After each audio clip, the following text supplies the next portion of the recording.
je déclare M. Ferrari nouveau maire de Pont-de-Claix. Je vais lui remettre le chat.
Bien. Merci, c'est beaucoup d'émotions, même pour la troisième fois. C'est beaucoup d'émotions. Merci en tout cas, merci Fernand pour d'avoir présidé cette séance et de m'avoir ainsi remis l'écharpe de maire. Mesdames et messieurs les élus, chères Pontoises, chers Pontois, chers concitoyens, chers amis, la mairie, c'est le visage de la République. Cette institution qui est le repère des Français n'a pas d'égal. Le conseil municipal, comme tous les conseils municipaux d'installation, revêt une importance particulière. Au nom de l'ensemble des conseillers réunis ce soir, je suis fier et heureux d'avoir été investi dans cette séance qui n'a pas d'égal dans les temps qui rythment la démocratie française. En préambule de mon discours, je souhaite tout d'abord adresser quelques mots en direction de nos habitants, de nos concitoyens. À la suite de la pandémie de Covid-19 que nous avons vécue et que nous continuons de subir aujourd'hui. À ce titre, je voudrais tout d'abord exprimer des vœux de soutien en direction des familles qui ont été touchées directement par la maladie, et tout particulièrement aux familles qui ont perdu des proches ces dernières semaines. Je souhaite partager avec eux notre empathie et notre affection. Je voudrais partager avec vous une pensée pour celles et ceux qui ont été inquiets pendant le confinement et qui continuent de l'être encore aujourd'hui.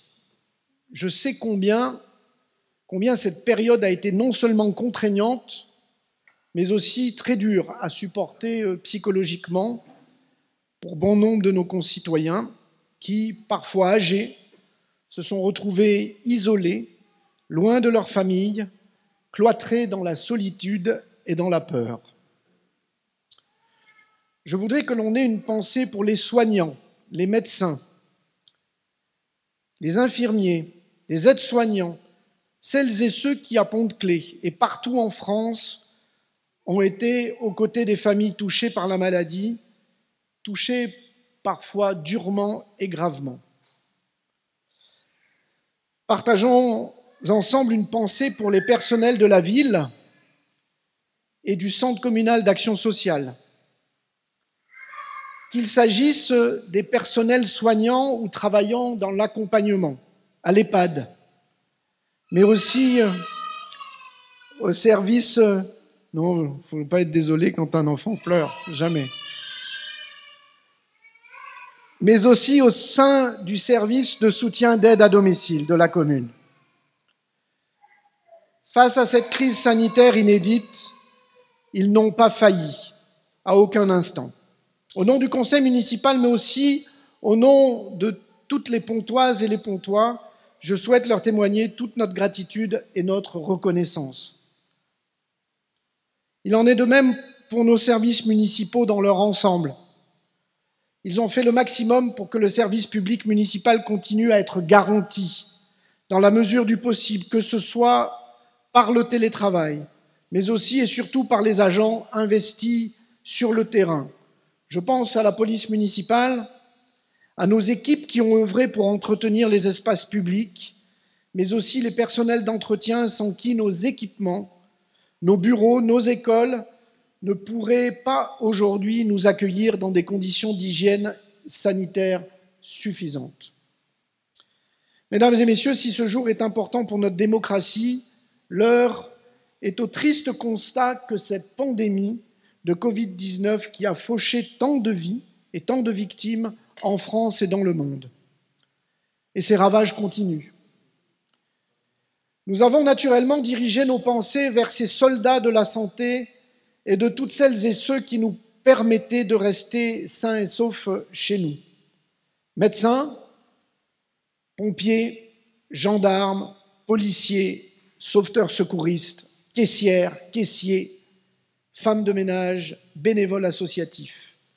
Et j'en oublie très certainement. Je veux leur rendre publiquement un vibrant hommage. Nous avons un devoir de reconnaissance envers ces compatriotes à qui nous devons tant.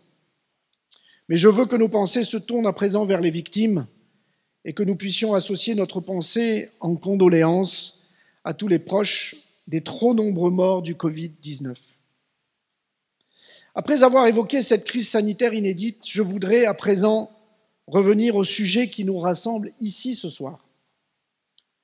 Je souhaite en tout premier lieu adresser mes remerciements et des remerciements à celles et ceux qui font Pont-de-Claix et aux artisans de notre succès électoral.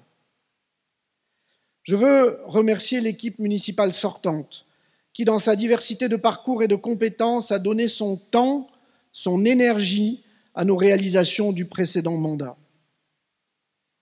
Elle a prouvé sa solidité et un engagement sans faille.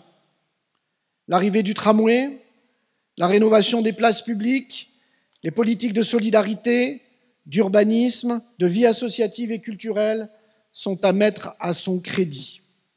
Je veux aussi remercier les services municipaux et qui ont su traduire la vision politique et les engagements des élus durant le mandat précédent. L'arrivée du tram A, le quartier des Minotiers, l'adoption du plan de prévention des risques technologiques, l'adoption du plan local d'urbanisme, le lancement de construction de logements pour agrandir notre parc et accueillir de nouvelles familles et permettre à certaines et certains habitants aujourd'hui Pont-de-Claix de aussi évoluer dans le logement. Le travail mené pour la réalisation de la zone économique du sud de la ville, le réaménagement des espaces publics pour le confort des habitants et l'image de notre ville aux Îles-de-Mars et au centre-ville. Les réflexions portées sur l'arrivée du centre des sciences métropolitain, celles sur le projet d'une gare multimodale. Ces avancées en cachent bien d'autres qu'il serait trop long d'énumérer ici. Mais les faits sont là, la dynamique est là, les réalisations n'ont pas manqué, elles ont été portées par les élus et les services municipaux. Je pense que les habitants en sont heureux et ils ont su le témoigner. Ce mandat fait suite à une campagne électorale qui a été des plus particulières. Elle a su être rude. Cela est la logique et normale lorsque l'on sollicite la confiance de nos concitoyens en défendant un projet et une vision pour sa commune. Cette campagne a été également singulière dans sa configuration. Vous le savez, nous nous sommes retrouvés lors de cette campagne électorale face à 3 anciens adjoints de notre équipe, voire 4 par profession de foi interposée. Le choix de mener un combat reposant sur des idées politiques, sur une sorte de philosophie, une idée de la ville, ce choix, je peux le comprendre. Même si nous ne sommes pas d'accord sur les propositions faites à nos concitoyens, je respecterai toujours le choix d'un engagement politique pris au nom de ses idées pour défendre le bien commun. Le choix, au contraire, d'une aventure personnelle à charge contre d'anciens collègues avec qui nous avons porté et partagé un, voire deux mandats, sur la base d'arguments mensongers, un programme vide, si ce n'est celui de l'opportunisme, cela ne se comprend pas. Nous ne le comprenons d'ailleurs toujours pas. Peinés par ces choix, nous déplorons cette méthode qui trouva certainement plus de perspicacité dans la littérature. Un mot de Jules Renard consistait à dire que si la girouette pouvait parler, elle dirait qu'elle dirige le vent. Je laisserai chacune et chacun méditer, y trouver le sens qu'il ou elle souhaiterait lui donner. L'honnêteté, la loyauté ont pesé dans le choix des électeurs et des habitants. Une forme de continuité des valeurs, ce qui caractérise normalement la politique et qui, de fait, la caractérise. L'honnêteté, comme je le disais, la loyauté ont pesé dans le choix des électeurs. Nous savions, déjà depuis plusieurs années, mais encore plus depuis quelque temps, et le conseil municipal sera saisi bientôt, permettez-moi ce trait d'humour, car il faut malgré tout en avoir, que notre ville était propice au photovoltaïque, à l'énergie provenant du solaire, du soleil. Mais j'ignorais qu'elle l'était pour les éoliennes. 3 adjoints, et j'utilise bien le masculin, nous l'ont démontré. Ces considérations politiques, nous vous les devions car elles font partie de cet espace démocratique qu'est Pont-de-Claix. Tout y est lié. Si la période de campagne ne s'arrête pas par des élections, le mandat qui suit en est naturellement la conséquence. Je le dis aux collègues de l'opposition de gauche. J'ai été pour l'union, j'ai toujours été pour l'union, et je le resterai. Je pense avoir fait suffisamment de gestes d'ailleurs pour cela. Le début d'un mandat est un moment particulier de la vie d'une municipalité. C'est le moment de la réunion entre les souhaits des habitants et l'exercice de la démocratie locale dans notre République. C'est aussi le moment de la prise de responsabilité de la majorité qui l'a emporté afin de mettre en œuvre concrètement le mandat qui lui a été donné par les citoyens.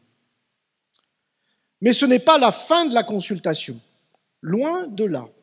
Notre majorité souhaite que le dialogue avec les habitants qui s'est accéléré pendant la campagne électorale et qui a alimenté nos 100 propositions continue. Que ce soit par la participation citoyenne, par le travail de représentation dans les commissions municipales, les ateliers publics, ou la mise en œuvre de panels citoyens qu'on a appelés les focus group, les projets municipaux seront constamment, pour les 6 prochaines années, discutés, travaillés avec les habitants. Il n'y aura pas de mandat municipal possible sans proximité, même si le travail, il est vrai, peut nous accaparer. Nous serons des élus toujours plus ouverts aux Pontoises et aux Pontois que nous consulterons de manière permanente. La mairie est la maison commune de Pont-de-Claix. Et cette enceinte est là pour représenter les habitants, à l'image de celles et ceux qui sont venus assister à la séance de ce soir, que je remercie. Je voudrais vous faire part à présent de notre détermination à réaliser le programme pour lequel les Pontoises et les Pontois nous ont élus. Avec un sursaut de soutien en comparaison du dernier mandat, qui déjà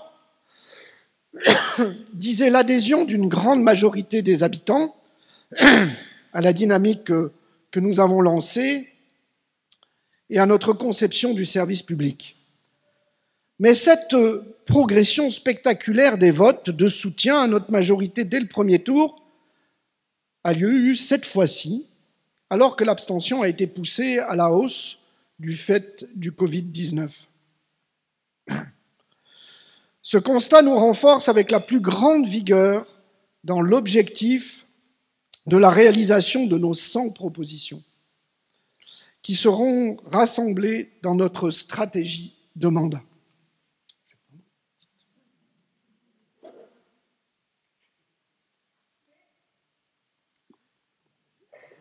Excusez-moi, ma mère. Mais nous savons nous adapter et notre action résolue ne laissera aucune des conséquences du Covid-19 sans réponse. La campagne électorale s'est arrêtée après le premier tour du 15 mars, avec cette crise sanitaire d'une force et d'une violence inédites qui a nécessité de mettre la France à l'arrêt pour stopper l'expansion de la pandémie. Je veux rendre hommage ici ce soir à toutes les Pontoises, tous les Pontois, et au-delà aux Françaises et aux Français qui étaient et qui sont toujours au front pour permettre d'obtenir un recul de l'épidémie que l'on constate ces derniers jours. Dans les conditions particulières que vous connaissez, la municipalité et ses agents, que je tiens à remercier à nouveau, se sont mobilisés pendant le confinement total et continuent de l'être afin d'assurer la continuité du service public dans le cadre du plan communal de sauvegarde. Les visites aux personnes âgées isolées, l'entretien et la propreté des espaces publics, tout comme la distribution de masques à la population ont fait partie de ces missions. Notre ville continue d'approvisionner en masques grand public, lavables, auprès de la métropole et du Conseil régional Auvergne-Rhône-Alpes, pour que les distributions en boîte aux lettres continuent à mesure des arrivées, en priorité aux personnes âgées et vulnérables, avant une extension à toute la population. J'apprenais hier que nous serons la ville de taille similaire à recevoir notre dotation de 10 000 de plus cette semaine, demain. La mobilisation continue dans ce domaine comme dans bien d'autres. Je profite de ce discours d'investiture pour rappeler que nous avons entamé une phase de déconfinement qui ne doit pas nous faire oublier la prudence. Néanmoins, nous devons nous préparer à reprendre notre vie en prenant garde au relâchement. La ville doit en priorité assurer la réouverture des écoles pour que l'éducation et l'instruction reprennent dans les meilleures conditions et contribuer à la relance de notre économie et de notre commerce, préparer la reprise d'activités ludiques, de loisirs, de plaisirs bien mérités qui devront égayer nos journées cet été, alors que les longs trajets de départ en vacances sont incertains. Au-delà de ces objectifs urgents et de court terme, le cap du mandat sera tenu. Nos objectifs sont devant nous et nous attendent. Le projet de la ville qui se structure autour de nos 100 propositions sera porté par les mêmes élus de cette majorité qui ont consulté la population et fait campagne ces derniers mois. En particulier des services publics assurés envers toute la population, enfance, éveil par la culture, soutien à la vie associative, sécurité et tranquillité, services publics, embellissement, adaptation des espaces publics, équipements nouveaux et politique de l'habitat ambitieuse, afin que chacun vive pleinement sa ville. Et nous donnerons priorité aux solidarités envers les plus fragiles d'entre nous, que ce soit les aînés ou les plus en difficulté, et nous soutiendrons notre jeunesse qui construit son avenir. Le deuxième pilier de notre mandat, il répond à l'obligation qui nous est faite d'une transition écologique et énergétique d'une ampleur inédite, mais à portée de main. Nous ferons notre part en réalisant des projets, que ce soit le développement des énergies renouvelables, la réduction des émissions de gaz à effet de serre, la politique d'efficacité énergétique pour des installations et des immeubles plus intelligents et moins coûteux, ou encore la végétalisation de la ville et la réintroduction de la biodiversité. Ces enjeux, ils sont portés politiquement par un adjoint et des conseillers délégués dont vous allez apprendre à connaître les responsabilités auprès de moi pour le développement de la commune, comme nous nous y engageons devant vous ici ce soir. Sur le plan technique, nous demanderons à l'administration municipale de décliner notre programme en actions, tout en intégrant de manière transversale les enjeux environnementaux dans l'ensemble des réflexions qui auront lieu, que ce soit dans la mise en œuvre du service public aux usagers, dans nos grandes opérations municipales et au niveau des investissements qui sont réalisés. Mesdames et messieurs, chères Pontoises, chers Pontois, vous connaissez à présent la détermination de notre équipe. Vous nous avez apporté votre confiance dès le premier tour avec une force inédite. La gratitude que nous vous devons, c'est de vous être dévoués chaque jour. Je vous remercie.